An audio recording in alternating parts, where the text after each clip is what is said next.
Magandang araw po sa ating lahat.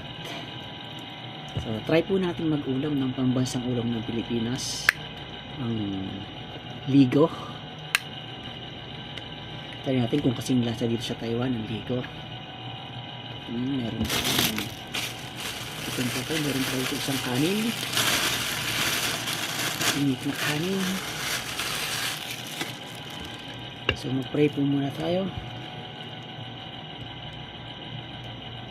Amen. Kayo guys, kailan pa ba kayo huling nakatikim ng o nag-ulam ng ligo? Sa mga batang 90s dyan, kaway-kaway, masarap to. Siyempre kahit dito sa abroad, kailangan natin tikman ang ating pambansang ulam. Tingnan natin kung masarap. Meron tayong isang kanin, meron tayong tubig,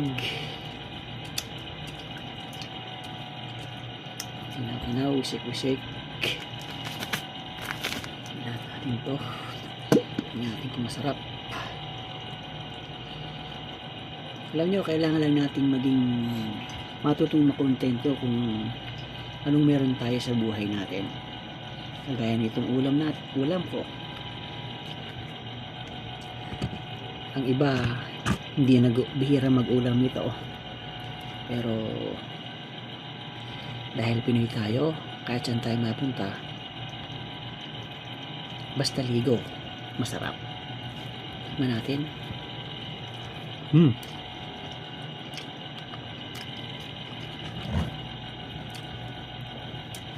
Masarap to guys, basta mainit ang kanin.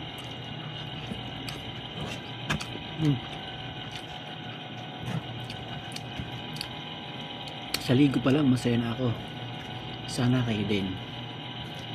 Huwag natin ikakaya ang ating pambansang ulam.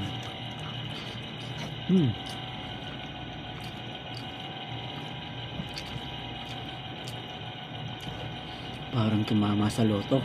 Daig pa tumama sa loto nito.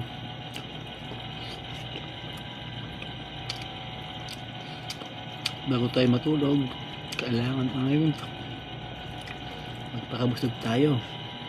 Mahirap matulog ng gutom.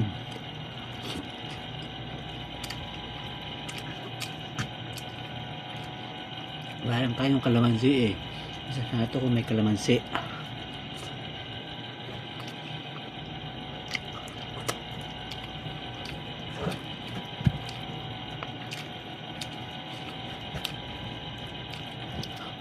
Masarap talaga ito guys.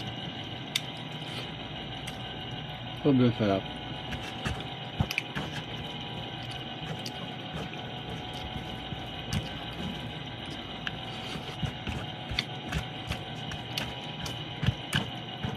Yung lagi nating natandaan,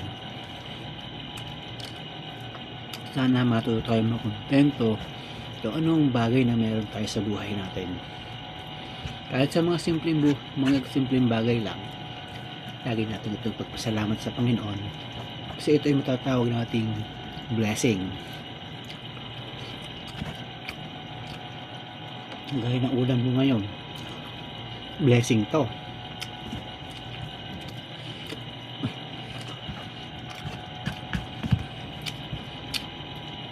Hindi man to karne, pero biyaya at ng Diyos siya. Kailangan natin pagpasalamat. Lagi natin ugaliin at sikapin na mamuhay ng masaya.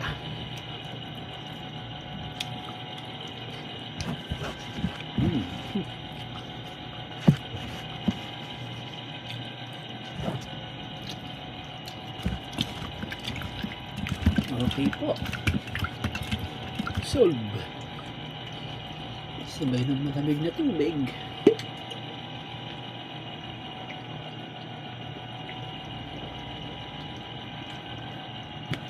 Bye guys. God bless.